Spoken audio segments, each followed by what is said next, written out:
847-474-3888. That's 847-474-3888 or go to 560retirement.com. Investment advisory services made available through AE Wealth Management, LLC, a registered investment advisor. Firm may not give tax advice. Now, from the Signature Bank Studios, this hour of the Shaun Thompson Show is sponsored exclusively by DonleyAuctions.com. They need your guns. Sell for top dollar. DonleyAuctions.com. From the streets of Melrose Park to the trading floor of the Merc, he's fought for every dollar he's ever earned. And now, with personal liberty and our system of capitalism under assault in America, he's here to seize back our rights from the government. With a cigar in one hand and a copy of the Declaration of Independence in the other, he's Shaun Thompson. And this is the Shaun Thompson Show. Some folks are born made to wave the flag. Ooh, they're red, white, and blue. It's a split decision. And when the band plays, hey, Really? to the chief, That's how it's being reported? I point the cannon at you. How many of these too ugly to be soap opera stars even know what the Federal Reserve is? We're coming on the air with breaking news at the Supreme Court, with the court issuing several major decisions. The justice is ruling that President Trump does not have the authority to fire Federal Reserve Governor Lisa Cook. It comes months after the president attempted to remove Cook from the Fed's Board of Governors after he accused her of mortgage fraud, a claim she denies. And A claim that the documents verify and validate. She's a frickin' lying fraud, but that was implied. She's a Democrat. So who can fire her? What is the Federal Reserve? Who's in charge of it, other than the Bank for International Settlements? We'll discuss this and so much more with a man who makes Basil Rathbone look homeless. Handsome. Vest. Perhaps an ascot today. It's hot out. I'm going to say ascot. Definitely open-collared. Doctor of Economics for Heritage, E.J. Antoni, you handsome devil. How are you?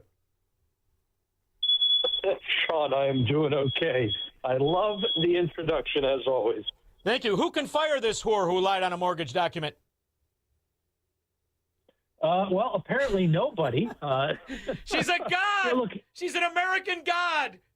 yeah, exactly. Here's the deal, Shaun. At the end of the day, it was part of what is, I don't know, so infuriating about this decision is the fact that they essentially, on the one hand, they made it sound like if the president just jumps through a few more procedural hoops, then it's fine. Then he can fire her. But I think, as Amy Coney Barrett rightly pointed out in her own dissent, the fact of the matter is the way the court worded this, unfortunately, in the majority opinion, makes it sound as if even if the president were to jump through all those hoops, it really is essentially ambiguous whether or not she can be fired even then. It's bizarre.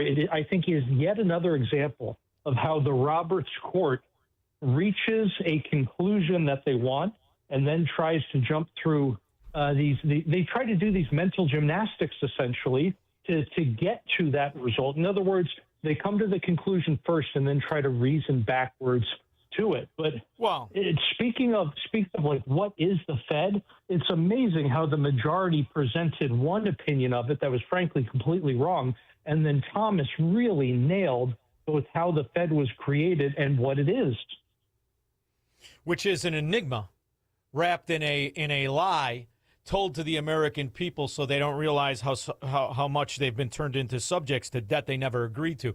In my opinion, I didn't read what he said, however. I didn't do my homework, which means in school and on my radio show, I would do what I would normally do, which is cheat off you. So what did he say? All right, so here it goes. So, Shaun, you're absolutely right that the Fed was sold as one thing, but it really was another. If you look at the majority's opinion, they talked about how the Fed is a continuation essentially from the first Bank of the United States and the second Bank of the United States, and it has to carry these different principles, blah, blah, blah. But all of that would have been absolute nonsense to anybody in 1913 because the Fed was specifically sold to legislators and to the American people by Paul Warburg as not being a central bank. He specifically said this is not a central bank. It is something totally different. It's essentially just going to be like a clearinghouse for checks between banks. That was basically what they said. And Warburg, by the way, he was essentially the kind of the theoretician He was the one who made the intellectual arguments for the Fed in the first place.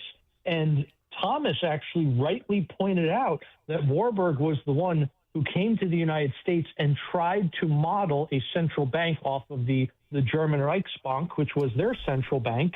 And Thomas, he rightly points out that the majority's opinion makes no sense. You can't say the Fed is a continuation from the first Bank of the United States and the second Bank of the United States, and also at the same time say that that this continuation here is in any way, I guess, coherent with how the Fed was sold to the American people. And Thomas, again, he really nailed that, I think, in his dissent.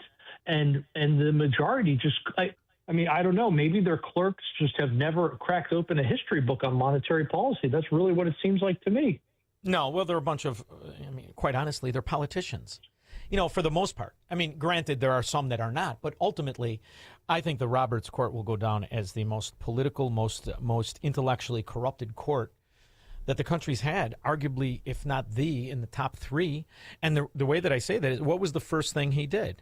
What was the first thing he did as the Chief Supreme Court Justice was he legitimized and rewrote the argument of Obamacare for Obama. He rewrote it.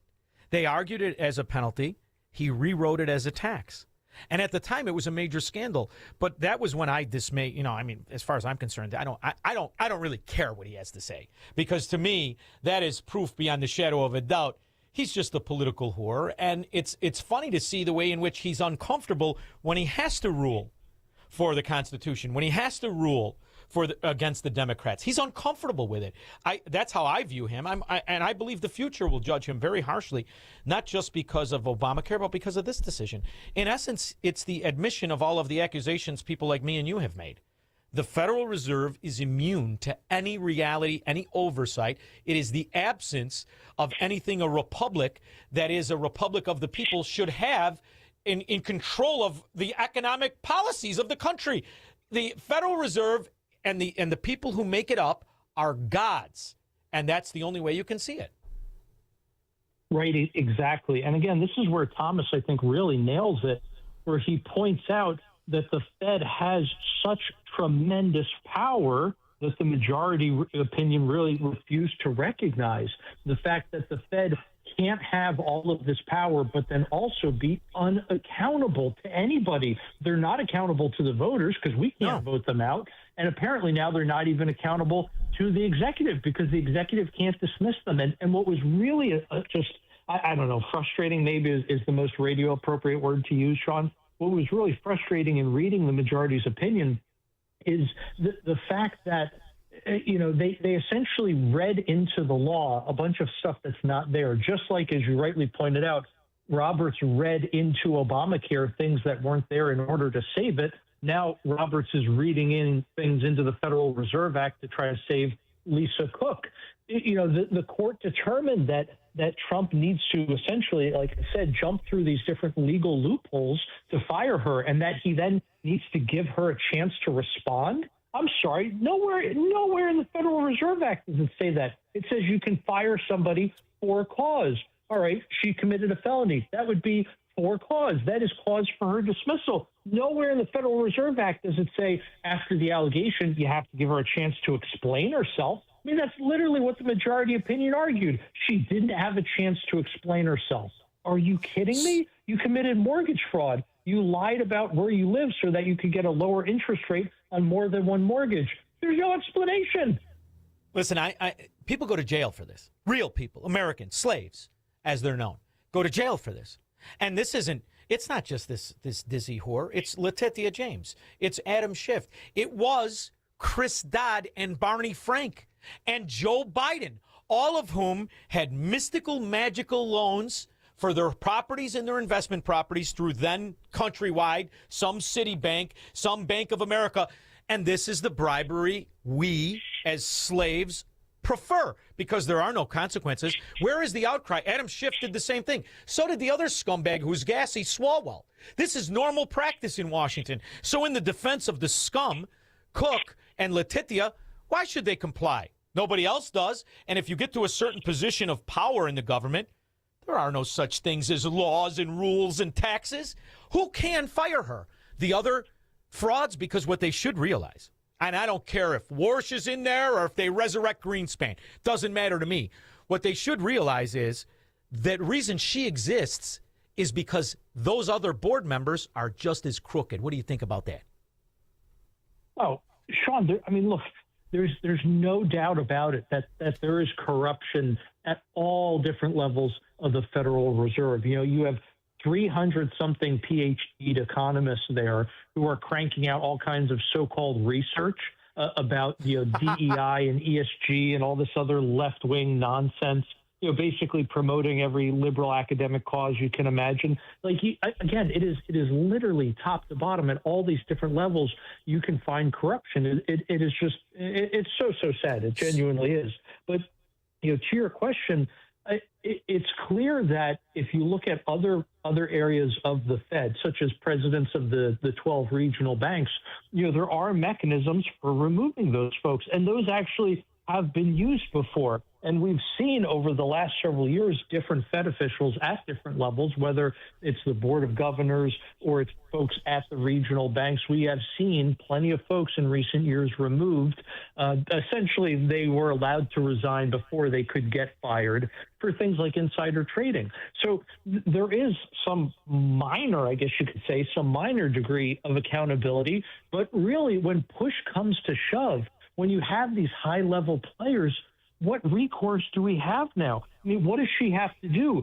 Shoot somebody and then walk into a police station and confess it and have it all on tape? Is that really what we need at this point? And one of the things that was also really, really disturbing in reading the opinions today is that no one addressed the fact that gross incompetence is also cause for firing somebody. And how on earth is it someone can help preside over the worst inflation in 40 years, the most volatile interest rates in 40 years, a regional bank crisis, a repo market that fell apart at the end of last year that required a new injection of liquidity that is still ongoing to keep financial systems, essentially keep financial markets liquid?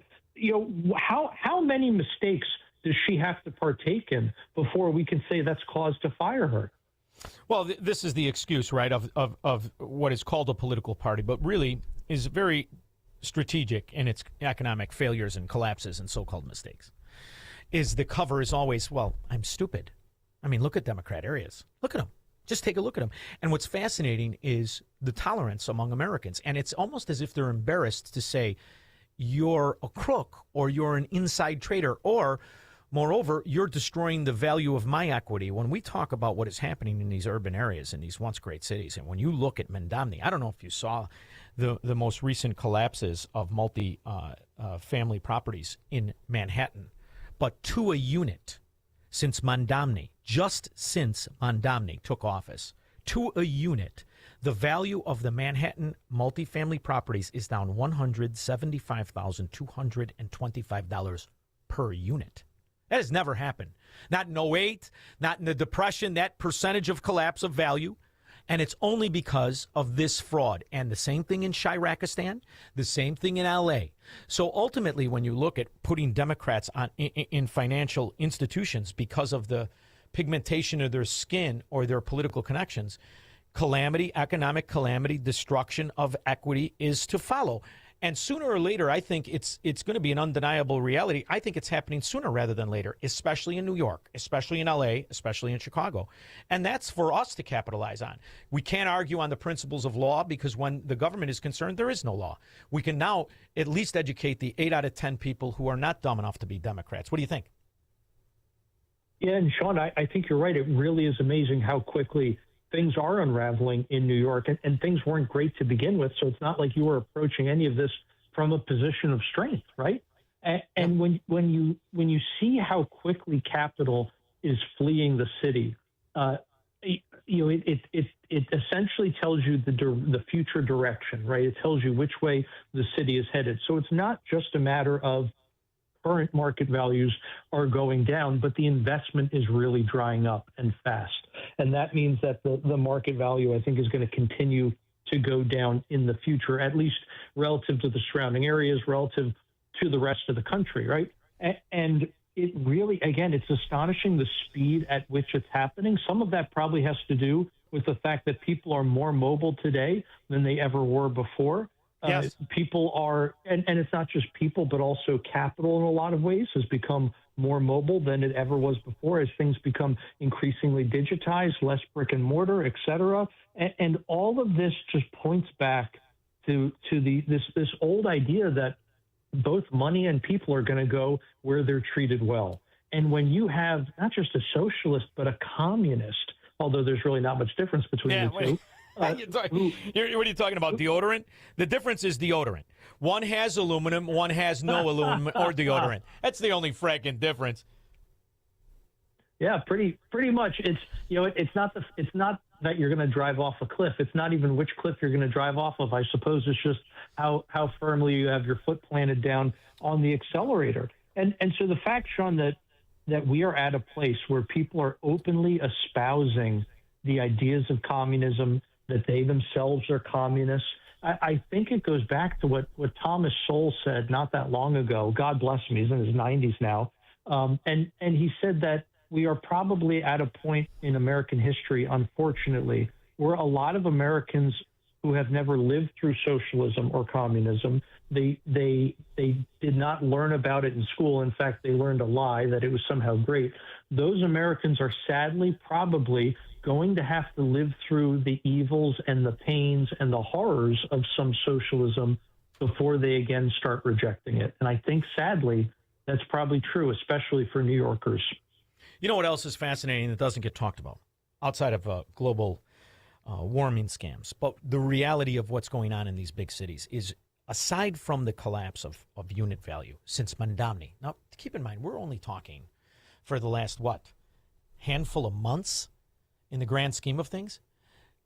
Insurance in the last year in Manhattan, insurance has gone up 150% on multifamily properties. How in the world does that escape news media or attention? And the reason it does is because when people do not pay their rent, when people are subsidized, those are low character, dangerous, irresponsible people that add to the probability and possibility of property destruction. That is something that needs to be focused on. Where the Democrats are, the probability of destruction to property skyrockets. And you're going to tell me that insurance in just Manhattan on property, on specific property, goes up 150%, and the only place you hear it is a radio show with a fantastic host and excellent guests such as yourself, and that's it? This should be the lead on every business channel, shouldn't it? Stuart Varney, call him up when he puts his bow tie on tomorrow. That is a staggering admission of the cost of illegal immigrants and communists that populate areas, isn't it? 100%. Now, Shaun, you're really hitting the nail on the head. And unlike some markets down south, like where you are in Florida, where it's the higher cost of insurance is chiefly related to things like natural disasters. When you look at places like New York City, I mean, this is entirely an unforced error. It did not have to be this way. And now, when I read through some different literature from the insurance industry and even some folks that I talk to and know well, they tell me how there are certain parts of cities where carriers literally just don't want to write the business. In other words, you can't get insurance from them at any price because they just aren't going to be able to charge you enough in premiums to make it worth their while to write that policy for you. And so you're increasingly seeing that now in places like New York City. And that essentially that total lack of competition where there's almost no one even writing the business anymore, that's driving the price up even more because, again, there is no competition. And for good reason, right? It's going to be only a select few, a very small number, maybe not even a handful of very, very large companies who can write that kind of business because they're going to need to be able to offset losses elsewhere, and essentially they're going to need to be able to handle all of the additional expenses that come with constantly having to process claims, as you're describing, because of the of that lawlessness. And one last thing I want to say, Shaun, is the fact that while it doesn't necessarily go hand in glove, it tends to. the same politicians who implement all of these rent control and Section 8 policies, and they create these new government-run housing units and everything, they tend to be the same folks who are also very soft on crime and who allow the lawlessness, whether it's coming out of the Section 8 communities or whether it's just citywide. They're the same politicians usually who put up with this nonsense, who want to defund the police and who are driving up costs that way as well. Well, one of the most fascinating things is if you look, I lived through it, Ian, and what the costs that happened immediately afterwards, and what's happened over the last 12 months. In the last 12 months, property insurance where I live in Southwest Florida has dropped 30 to 35%. And the reason is this particular group of Republicans that run the state, they reversed what a Republican by the name of Jeb Bush did to insurance in the state of Florida, which was drive out companies, increase the mandatory regulatory necessity for insurance on all homes across the board, and he promoted a state insurance company. These Republicans in 14 months basically reversed that. And now we have had 8 new companies come in. Our costs have dropped 35%. At the same time, I still have a couple of interests in Shirakistan or Illinois. That property tax outside of Chicago has increased the 30 to 40%. So it's the example of economic failure has never been so stark in America as it is right now between mafia, American Marxist communist states like New York State or Illinois or California versus all the rest that make up all the economic privatization, regrowth, and Trumponomics that is kicking ass. And when you look at the market and you look at private sector employment and you look at the way in which the only way these Democrat areas can exist is through feather bedding, fraud, more cost, more liability, more illegal scams of entitlements, I think it's great. And I think now is for our side, the decent side, the people who have character and appreciate America, the greatest, youngest country in the world. I think now is the time to really make that difference very obvious and stark, or just point out the reality of what's happening, don't you? And this should be the move forward. I don't care about fracking midterms. Democrat areas steal elections like they steal money. I'm talking about shoring up the 80% of counties that reject communism every national election. Yeah, Shaun, I mean, it almost sounds like you're implying that public policy matters. I mean, what a crazy idea, you know? The politicians doing terrible things have terrible effects on people. Politicians getting rid of those terrible policies end up benefiting people. And I'm reminding us of the beginning of the conversation. None of it could exist without the fraud of debt, of which people don't sign up to. You know, this whole idea, we the good side, regurgitate the fraud of communism. We redistribute. There's no redistribution. This explosion of American communism draws back specifically to Barack Obama. $30 trillion in debt that not a one of us agreed to. Only 535 suck-on politicians okayed a Federal Reserve of which they have no oversight to just continue to print it up. So it goes right back to the original problem. Without this corrupt, not central bank, because it's not central to anything, overlord bank called the Federal Reserve, none of these problems could exist because, like the Soviet Union, Havana, Cuba, or China, they can't finance themselves. They're bust-outs. And if it was some way to shut off the debt spigot, this game would be over like it's over for landlords in Manhattan or Chicago, wouldn't it? 100%, Shaun. You couldn't get so many of the problems that we have today, whether it's the bloated administrative state, whether it's the extreme boom-bust cycle that we have, so many of our problems, unaffordable housing, so much of it all goes back to the Federal Reserve and the politicians' ability to tax you to death without your consent and without anybody having to vote for it and take accountability. Let's see Stuart Varney do that. Now, when you go on his show, if he opens up with "Who can fire this whore?" you know he listens to this interview, wouldn't you say? I'd say so, Shaun. I'd say, yeah, I'm pretty confident he listens regardless. Oh, you tell him I said hello, handsome devil. I even like his accent. Thank you very much for always making time, brother. I love you. We love you. And we appreciate your time and your scholarship on this topic. Thank you. The pleasure's all mine, Shaun. Thanks for having me. Thank you. We'll be back with your calls and comments. make money, smoke cigars, and live free on the Shaun Thompson